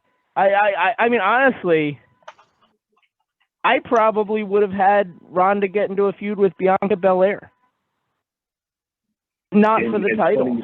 Not for the title. Yeah. It's funny. I saw an interview with DDP, and he was talking about that. He goes, I think Ronda and Bianca could make a lot of money. And he's right, because it's different, and it's somebody who they hadn't seen before, but it's Charlotte. You know, you got to, as far as great as Charlotte is, they do push her down the fans' throat a lot. Yeah. Like, the way she was booked in that Rumble was crazy. She was, like, booked like Shane McMahon. Yeah. It was like I don't understand it. And, like, for every moment that you give this company credit, like for the Riddle and Orton stuff, they do something stupid that takes it all away. And now I'm starting to wonder if the reason that Orton and Riddle is awesome is because they're just doing their own thing. It has to. Yeah, I'm thinking so. And when they break them up, it's gonna suck. Neither one of them is going to be the same. But I agree. Like Stro, you were saying in the chat that you feel like Riddle could be like their next like breakout star. I agree. I think he's about there. I do. The people love him, Derek, like you said. You know, he's got that legitimacy to him that not everybody has, and he's just a fun character. You know, he's somebody that like he won't be offensive to the kids. The adults like him because he's funny. The hardcore fans like him because he's legit. He's got something for everybody. He's like a new age Kurt Angle in a way. Yes. Yeah. And you can tell it was funny because, you know, he's had the whole thing with Brock. So when Brock's come into the ring, you know, they show the guys in the ring and everybody's supposed to be like afraid, and Riddle just has the biggest smile on his face. Like he can't even hide the fact. Right. He's so happy to see Brock come to the ring. And I was like, that's part of the guy's likable. Like he's a likable guy. He doesn't seem like he's a jerk. And like you said, and he can play the Kurt Angle role where he can be a clown, and if you piss him off, he can beat somebody up, and you'll believe it because he's legit. Yeah. And when Brock got in the ring, and I just kept thinking of like the thing with Riddle where he said like, you know, this thing between you and I, it ain't happening. I just like that kept coming back to me because now they're going to do it in Saudi Arabia again, you know. Like if this Roman match weren't in the picture, that would be the perfect opportunity to have Riddle make Brock tap, and he would be huge. Yep, he'd be the next star. Yeah. Yep. And I remember I saw a quote from somewhere, and they said, you know, Vince sees a lot of early '90s Shawn Michaels and Riddle. And at first I was like, I don't get it, and I don't understand, blah blah blah blah. But then I hear Riddle talk, and they talk to him about Brock and Goldberg, and he goes, you know, I'm gonna have matches with these guys. And I remember they were like, well, how are you so sure? He goes, because we can make money together. Yeah. That's what this business is about, making money. He gets it. They don't all get it. Yeah. Yeah, so I can see what Vince would look at him and go, this guy gets it, goddamn it. Right, and that's why he's been around. You know, he's one of the few to survive that time from NXT, and have actually gotten bigger. Yeah. So. Yeah. Yeah. Yeah, it's pretty much him and another guy they made look like a complete loser in the Rumble. It's been him and Damian Priest. They've kind of been the only two. Yeah, kind of been coming up. So that leads the question, and I kind of asked Kevin earlier, and I'm curious what you guys think as well. So my question that I kind of posed at the beginning of the show tonight was, if WWE could do any one thing to improve their product, assuming that they need to improve it, that is an assumption based on how you feel about what WWE does every week, and it may not even be something that's totally doable. But what one thing could WWE do to put themselves in a better spot? My answer right away, and it wouldn't make sense because of ad dollars, was to cut down on the hours of programming. I think an hour or two of Raw and an hour or two of SmackDown are more than enough. And I would put NXT back on Peacock if ad dollars weren't the thing. That yeah, and other than, you know, that was gonna be my thing. I think it's kind of a two-pronged thing, but fresh matchups. Because you turn into the show and you can see the same match you saw last week. Yep. Most of the time. Like last night they did Rey Mysterio and AJ Styles. That was a breath of fresh air. Yep. You know, the week before that they did AJ and Austin Theory. That was a breath of fresh air. Yes, it was. So maybe we can have fresh matchups. It's also like Vince just woke up and realized how great AJ still was. He decided to let the guy be AJ Styles on TV again. That's the thing with AJ. Like, you don't need a magic formula with him. You don't need him to be out there with a giant. You don't always need to be funny. Just put him out there. You know, give him that. What Benoit and Guerrero were to WCW back in the day. Just put him out there and have him have great matches. People are going to like him for it. That's it. Yeah, and like, so if you can keep having fresh matchups and, you know, fresh programs, I think that would work. But like you said, you know, they'll have somebody feud over the title for for 2-3 months at a time. Yeah. Okay. I mean, Bianca and Doudrop had great matches, but they had a match every week for like a month. Right. And that's what happens. Like, they get into these cycles, like, here's the next pay-per-view. This is the match we're doing. So now every match that these guys are programmed in has to be some variation of them fighting each other every week until the pay-per-view when they fight. And it's dumb. Yeah, Back in the day, they used to have you wrestle somebody totally different and then have the other person interfere or do commentary. They had a million different ways to get them both out there without actually having them touch. And it was much smarter. Yeah. It was a lot smarter. Kevin's answer, which I thought was really good too, is to cut back down to the original 4 pay-per-views. And if you do other shows, don't make them major ones, you know? Just when you're booking from Royal Rumble to WrestleMania to SummerSlam to Survivor Series, it just flows a lot better because it gives you more time where you're not rushed to get everything in and have to constantly create the next pay-per-view matchup. Mm-hmm. Another good answer. I used to think when I enjoyed WCW at the most for me, they would have the big pay-per-views, and then in between they'd have a Clash of the Champions. And if you wanted to have something you'd have something happen at a Clash of the Champions, and then save everything else for the big shows. Yeah. So even if they did something like that, like have a random Saturday night main event if you're not going to have a pay-per-view, and have something sort of big happen there. But this pay-per-view every month, they would have 2 in a month sometimes. It's too much. There was a point when they were doing it every other week. And I'm glad they kind of got away from that a little bit, probably because of Peacock and because, yeah. And here's another one. Here's another good one, and this is something I kind of pointed out earlier, but I just think it's so true. So the wrestlers, because of the nature of the deal with Peacock and before that the WWE Network, they don't have a lot of incentive to really go all out. Like during the Attitude Era, they were going crazy. Like they were throwing each other through everything, and they were doing every conceivable thing. And it's like they don't have to do that anymore because they're not making pay-per-view bonuses, because WWE isn't collecting that kind of money anymore. And honestly, like as much as I can't stand the guy, like one of the reasons that CM Punk left that I agreed with was because they were taking away the pay-per-view bonuses. They were creating the WWE Network. So now instead of making $50 a pop off each person that orders, you're just making the $10 a month off each household. Of course you're going to see a huge drop there. And I understood that point of view, but I feel like you need some sort of an incentivized system to get people to care that are on the roster more. Mm-hmm. And you could say T-shirt sales, but the truth is that to a certain extent is a work thing because they're only going to create T-shirts for the people that they want to invest in. Yep. So, I don't know. I was listening to Jim Cornette, and he was talking about Ali requesting his release. Yeah.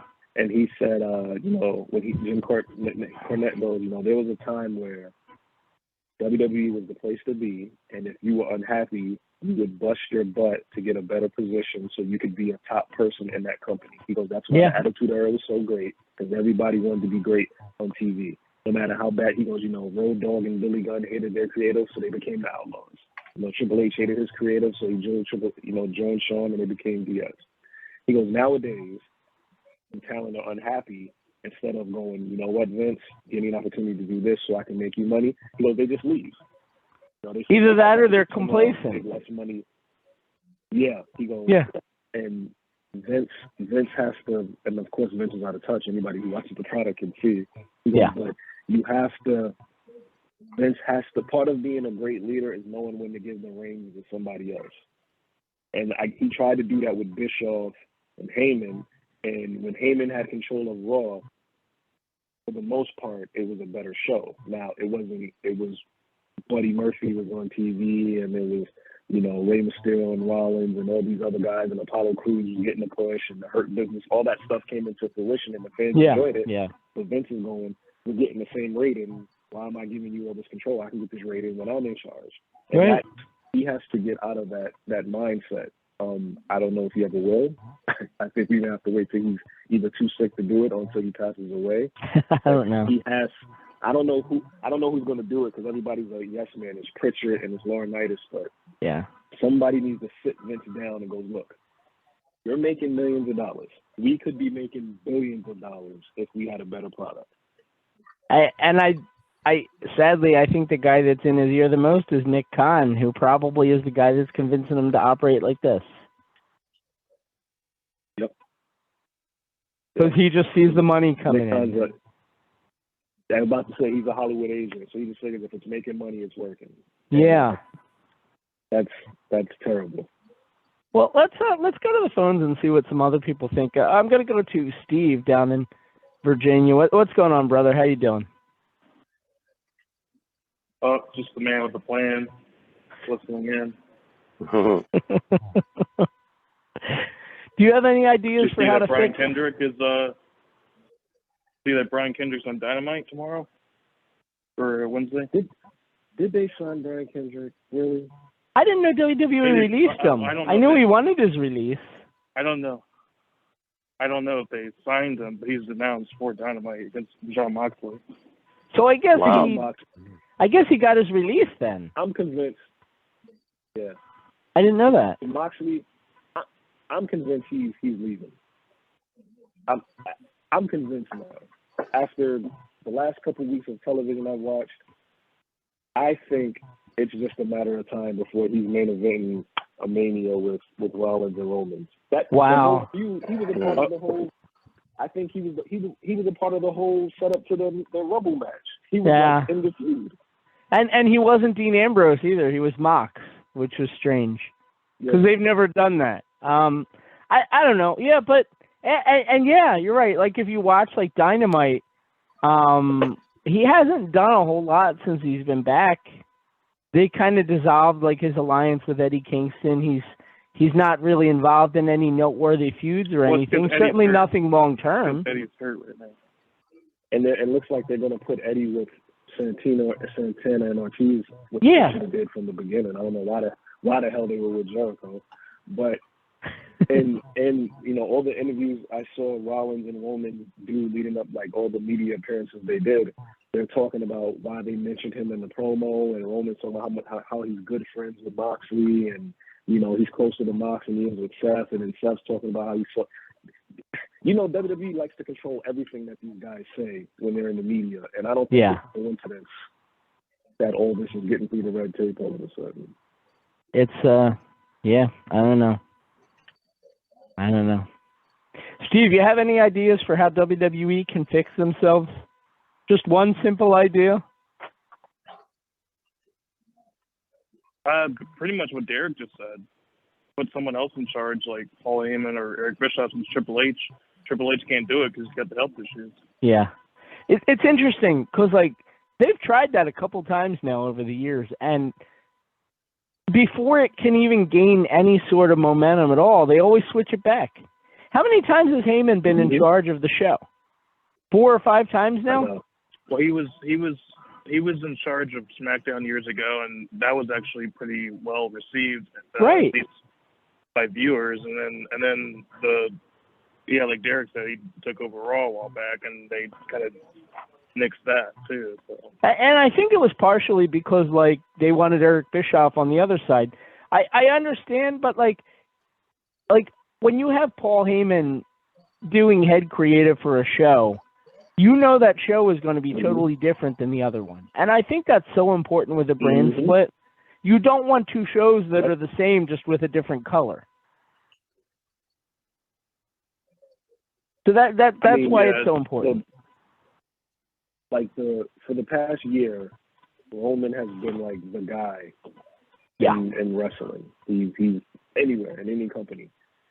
That's because he works specifically with Paul Heyman. How could you look at that and go, wow, that Heyman's doing a great job with Roman. I wouldn't want him to run a whole show for me. Like, I don't understand how you wouldn't want that for your company.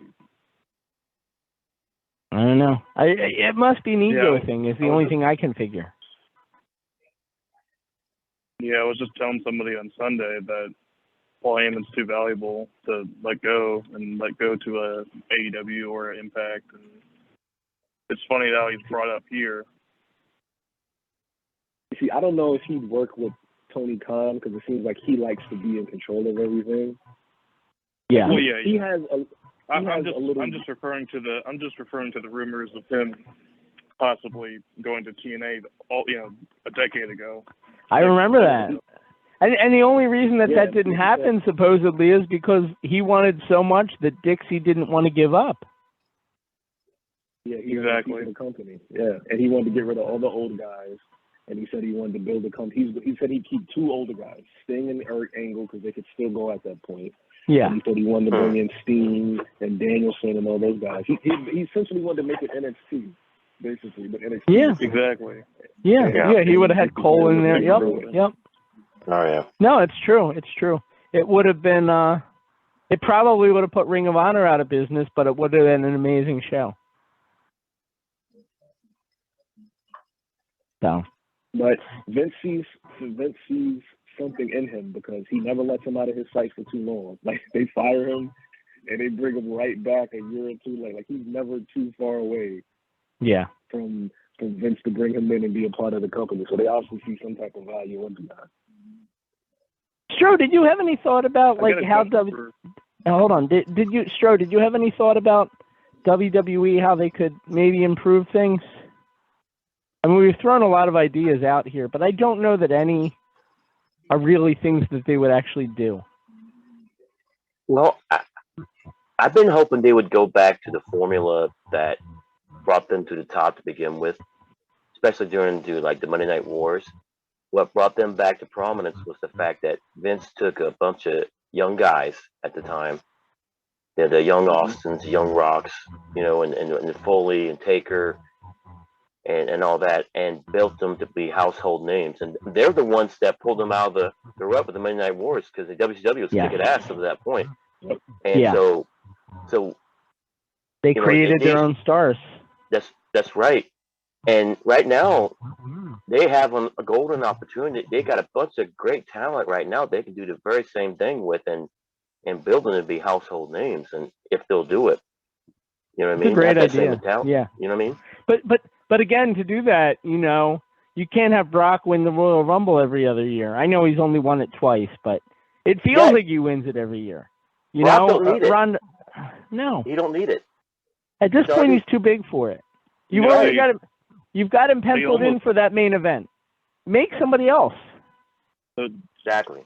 Yeah, the plan almost was Riddle, is what I heard. I don't know how true that is, but that's what I heard. Was Riddle almost won it. Yeah. I mean, you got the Riddles, you got the Big E's, you know what I mean, and the Rollins. And, man, so much talent to work with and to really build. And if you look at Riddle, he's working because you're putting him next to an established guy in Randy Orton. Yeah. And in the process, you take a guy like Randy Orton, who people, if you listen to all his colleagues in the wrestling business, everybody, no matter what company they come from, they'll tell you Randy's probably the best wrestler in the world. Yeah. And when he's focused, you can see it. And he seems, when he's having fun, and you can tell he's having fun with Riddle because he's having great matches with Chad Gable and all this stuff. And you can use a guy like Riddle, who's a young guy, to take this established guy and pump new life in him while letting that young guy feed off the older guy's stars. Like they help each other in the long run. They balance each other out. You've got Randy Orton playing the straight man. Helps to make Riddle more serious in a way, which I think he needed to get away from being such a comedy act from NXT in his first year in Raw. Meanwhile, for Randy Orton, I think Riddle is allowing people to see a different side of him that after all these years, they're really enjoying seeing. That Randy Orton isn't just that meticulous viper, for lack of a better term. You had a question, Steve. Go ahead. Unrelated, but Stro, did you see? How was your interview with Hannibal earlier? I was asleep earlier because I work overnight, but it went great. Yeah, it was really cool. It was like part 2 of an interview I did with him a little while back, so it was a good time. We got to tell some great stories, and and everything, and kind of relived a few memories. So it was pretty cool. I was glad to hear that Hannibal didn't stab him in the top of the head. That was good news. Jesus. Yeah. What are you doing? I'm playing Hannibal. I'm just playing with him. I got to wear my helmet now when I meet him. I'm just playing. I'm just playing. Yeah, no, that's cool. That's cool. Steve, did you have anything else, brother? Plowed for 8 inches of snow earlier.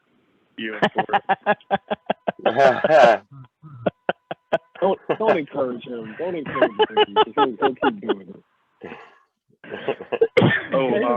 I haven't been doing the sound effects like I used to, you know. Did you finish Messiah yet? No. I don't know how you watched all those episodes in like 3 days. Like I'm only on episode 5. It's really good. It's good. It's real good. I just I'm only watching like a half an hour at a time, you know? It's definitely the show that I wanted to see but didn't know about. Cool. I'm glad you like it. Yeah, I've been enjoying it. I read a theory before, and I won't go into it, but I think there's like a theory amongst the Islam community that he's a certain figure that comes in the end times, and I'll just say that. Oh, okay. Well, I'd be more interested in talking about it once I finish it. Exactly. Yeah. Because I got a feeling it's going to be a crazy ending, and I'm excited. So, for those who... I'm not sure how I feel about it. Well, for those who aren't familiar, it's a show on Netflix. It's called Messiah, and it's about this guy that everybody thinks is the second coming of potentially Jesus or some other religious figurehead, and it's a very well-written show.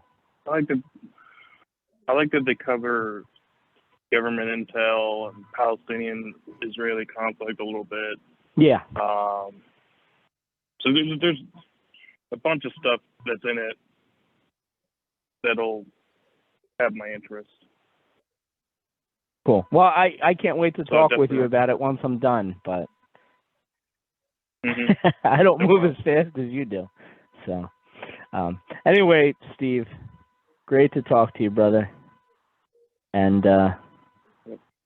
keep on rumbling. Keep on rumbling. I don't know what to say. Oh, I must be blessed. Love you.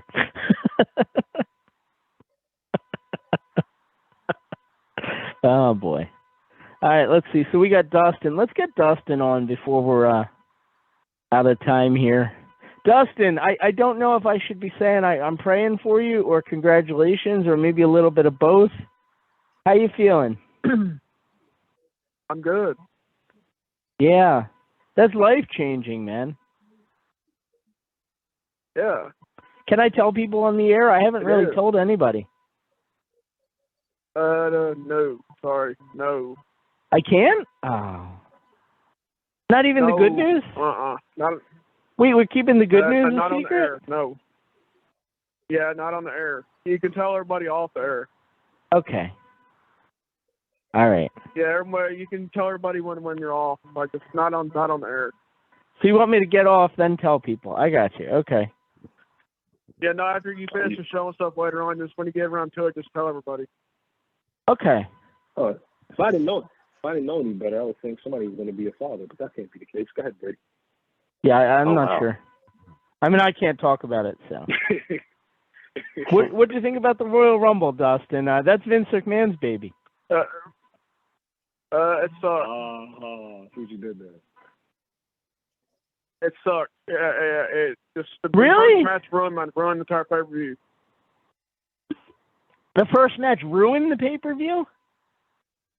I think the first match made the pay-per-view, my friend, and it only got better from there. No, not the disqualification ending. That's what pissed me off. First of all, I just want to say, Seth Rollins, I had you all wrong, buddy. You're awesome. He's Seth great. Rollins has been awesome these last couple That guy's got drip. So this Joker thing, Yeah, I always shop where he goes. Man, those outfits are nice. I know. I told Kelly. Well, I told Dustin. I don't know if I told you, but I'm getting married in September, and that's like I'm legitimately getting married. 90 right? seconds. So I'm legitimately getting married in September, and like I'm not making that up, you know. And like we decided on our colors for the wedding, we want to go for red, and I thought I wanted that Seth Rollins, that red suit. But when I saw Bobby Lashley last night, Derek, I pulled Kelly aside and I said, Kelly, I got it right here. Bobby was the Daddy Mac last night. Oh my goodness, man. He was making me wet. 60 seconds. Brady. I love him, man. Actually, the only match I thought was good was the last year match. That was a good match too. Yeah. Although I didn't like the ending on that, so. Shield music. Yeah. No. Well, I'm kind of upset because Seth hasn't been champion in 3 years. That's why. What do you think about the way? What do you think about the way Seth dances? Like, I just think it's amazing. Oh. This guy's great. Yeah. He has become one of my favorites. Like, it's, yeah. Him, Roman, and Lashley. I really hope I could just watch them all day. Yep. Brady, I really hope they're not doing title for title at Mania. Oh, I hope not too. What I would love is for Riddle to tap out Brock in the Elimination Chamber, but I don't think that's going to happen. Yeah. Brock's going to go in there and destroy everybody. That's what's going to happen. That's why they're having a match. He's going to hurt everybody and ruin the match for everybody. I wish I could dance as well as Rollins in the morning like he does, man. And Raw. He's got some swag, man. He does. Yeah. Did Kevin Owens tell him last night that you're the world champion of my heart? Is that what he? He did. He did. Yeah. Yeah. That's all. That was great. That was great. I'm just upset about that. I really am. I will be upset for weeks, you know, after that. That's well, Rumble. like all the men's Rumble. Ronda Rousey went and sucked. The men's Rumble, like, pardon the pun, but that was a car wreck. You know, well, parts of it were a car wreck. You know. Yeah, it was. And they said it's all Shane. They said he produced it. He booked it himself. You know. Yeah. Brady, I noticed, Brady, there was no Cesaro and there was no Finn Balor in that match. Yeah, I noticed. Well, I saw that Finn is out the country, so he must have went back home. If he's smart, he doesn't come back, you know? Yeah, right? Let me go, fella. But, yeah. And I don't know where Cesaro's at, but maybe that's why people were upset, because they said a lot of people were mad at Shane for that match, so maybe that's why some people were pissed off. I didn't think it was a bad match in and of itself, but what it showed me is that, like, there's not a lot of talent there outside of, like, maybe 4 or 5 guys in that Rumble. It reminded me so much of, like, that first year that Shawn won when he was fighting, like, you know, like the Garbage Man and Aldo Montoya and, like, all those gimmick guys. That's what it felt like to me. It was all tag team guys and guys that were, like, not really. Hold on. The biggest surprise of the whole, and usually, like, the Royal Rumble is great for surprises. The women's one had a ton of them. But the men's one, I think the biggest surprise was Drew McIntyre, who, like, everybody figured would be out for, like, a year. Yeah. Brady, here's the thing. I would have been okay with AJ Styles or Drew McIntyre winning. That's what only 2 of them would have been okay with them winning the Rumble match. Well, I wanted Drew to win, but I didn't think it was going to happen. They've given up on him again, I think. Same as Big E. I don't get it. That's unfortunate that they moved Big E back to SmackDown. The last 2 years, Go ahead. I was going to say, what they used to do with the Rumble was they would take a young guy or somebody they saw something in, and they would give that person, like, the push to, like, oh, this is the guy to look out for. And if that was the case, you could have took a guy like Montez Ford. You could have took Montez Ford and put him in that position. He didn't have to win, but let the guy get a great showing. So after the Rumble, you can go, look, keep an eye out for him. Montez Ford, and Austin Theory should have been in the Final Four. Yep. Instead of Shane McMahon and whoever else it was. I don't remember. Bad Bunny. Bad Bunny. That didn't bother me. Like, I don't like it. I would love it if everybody just beat up on him. But I mean, he doesn't bother me. He just like, you know, same as like that the Jackass guy. Like, Johnny I don't Knoxville. have expectations that he's going to do anything, so it didn't bother me. Yeah, I think that was a. I heard him and Sami Zayn and their feud's going to. Brady, I heard that Sami Zayn and Johnny Knoxville's feud's going to go into Mania. Apparently, they're going to have a match. Maybe. I think Maybe. Sammy. If anybody can make it halfway entertaining, it's Sammy because he's so good. He's another one I enjoy. But I don't know. The thing about Sammy is he can still have great matches, and they just don't put him in great matches, which I guess is better for his body in the long run.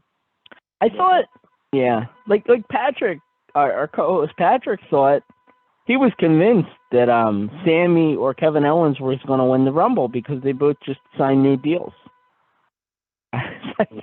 No, you don't understand. No. They just got paid. No.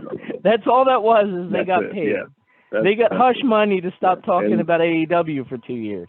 Is what they got. Yeah, you see AJ re-signed, and all of a sudden he's Shawn Michaels reincarnated. So you see how it works. Yeah. You're not. That's how it works with me. Yeah. I don't know. One more thing with Omos. And the guy doesn't bother me, but let's not make more out of this than it is. People seem to think he's like the second coming of Andre the Giant, and I don't see it. I think he's way more Great Khali than Andre the Giant at this point.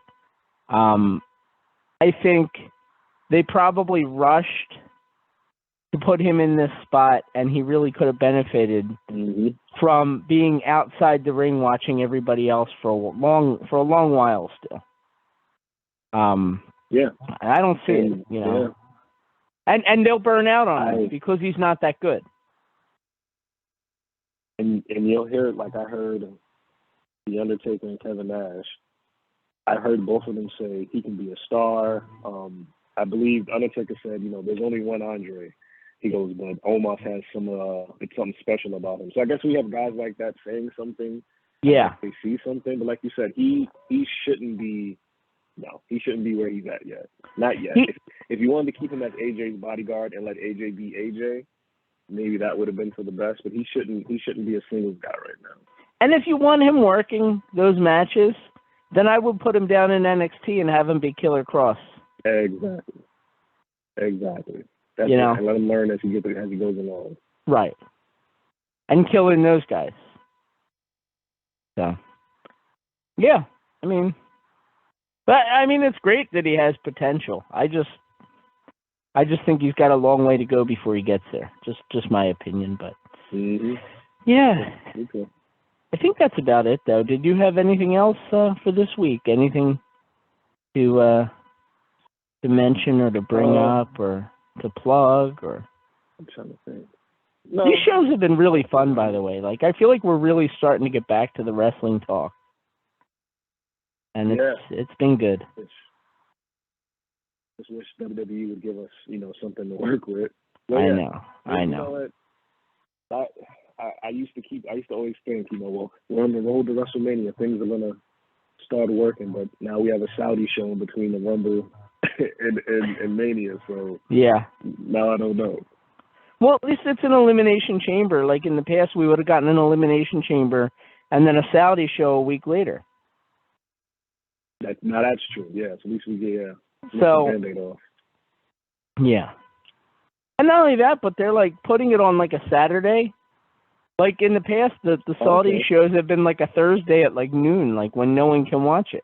Yeah, I'm at work. Yeah. Well, me too. Yeah. Yeah. So. And it does look like I did just read that Brian Kendrick did get his release, so I guess that makes sense that he'll be on AEW. but Okay. I mean, are they going to use him right? Are they going to keep him around? I guess they're Or going is to he? use him. I guess he said, yeah. I guess they said he's fighting Mox, so I guess that sets up the Danielson stuff. I also saw that, Yeah. Keith Lee is like officially a free agent at midnight, so I guess he'll At show up on midnight. the show Very nice. in a week or two. Yeah. Yeah. It's funny. He said, Tony Khan said we're going to be more mindful of who we sign, and then he's still signing people at an alarming rate. Yeah. Well, I'm thinking Brian Kendrick will join the Team Nightmare training facility. And and Keith Lee, before you know it, will be in Mark Henry's spot announcing the main event for the next Rampage. Yeah, if you're a big man, you got to be kind of wary of going there, don't you? I would think so. Just look at how they treat. I would think look at so. poor Brian Yeah. Cage. Yeah. He's counting down the days so he can leave. Yeah. Yeah, that poor guy, man. And I was looking at pictures of him when he was younger. Like, talk about, like he recommitted himself, you know? He built his body, and he just, like, he was doing everything the right way, you know? And Yeah. it's like... Yeah. And I never realized, like, until I saw that Dark Side of the Ring, like, the influence that Canyon had over him. But, like, you can really see it in a lot of the stuff that he does now, and you know that. I think if Vince could, and I said this about EC3 too, and I was completely wrong, but I think if Vince can get his hands on the Cage, it looks like he'll be able to. Yeah. I think he could make money with Cage just because of his physique and the way he looks. Yeah. You know, I think they could do something with him. I would hope so, you know. Again, you know, I don't understand why they don't have Karrion Kross under contract, so. I know. That guy, I saw an interview with him and he said, they asked him if he think he'll be back. He goes, yeah, I think I'll be back. So I do maybe too. there's something happening there. I don't know. Yeah, I do too. The biggest shame with him was, like, they didn't have crowds for most of the time that he was around. Yeah. So. Oh, well. The other one is Scarlett. Like, how can you, like, they were just, like, great together. Yeah, look at They're just like your prototypical what you want in a guy and what you want in a woman in WWE. Vince couldn't make it work. That's crazy. I don't think Vince Vince probably barely even saw him. Yeah. Unless something happened backstage. You know, that's the only thing I can think, but God, he certainly did everything they asked of him. He didn't complain. They put him in a gladiator mask, and he didn't go on the internet and bitch about it. He just went about his job. Lost to Jeff Hardy in 90 seconds after basically being undefeated in NXT. Yeah, while being NXT champion. Wasn't he still the champ when Jeff? Yep. And that was his debut match, so that was how the crowd got to know him. Ugh. It's amazing how much I can hate wrestling and love it at the same time. I know. I was thinking that the other day, like, oh, what a business. But hopefully things turn around. On the whole, I thought the Rumble show was really good. Even like the men's Rumble, it didn't piss me off like it pissed some people off because I figured Brock was going to win it. So I wasn't like I would have been over the moon excited if Riddle had won that thing, but I also didn't expect him to. I expected Brock to win, just based on the way it plays out and the way they always handle things. So I was fine with the show on the whole. It didn't bother me that the women, that they use so many legends. Shane McMahon doesn't even bother me too much because at the end of the day, he usually does lose. But there's got to be more. There's got to be more than they do. And I'm glad Lashley has the belt back. I am glad about that. I hope he has a nice long run. When I was finishing up at work and he won the title, like my son sent me a text message. He was like, everything's right in the world. And I was like, what? And then he sent me the picture of Lashley as champion. I was like, oh, okay, at least they did one thing correctly. Yeah. So, Now I just got to bring Big E back. All right. You have anything you want to plug for this week, Derek? No, just glad to be back. Like you said, I love the flow of the shows now, and I go back and I listen to the early parts of the show that you guys do too. The show flows along so well. It's great. Kevin and Patrick have been huge additions. Just they've helped me so much with kind of spreading out the content and not relying so much on the callers. Not that there's anything wrong with you guys, but. All right, Stro, what do you got going on, man? Thank you. I have fun with it. What do you got going on? Oh, you're muted, brother. You're muted. Okay. How about now? There we go. Sorry about that. You're good. You're good. It's all right.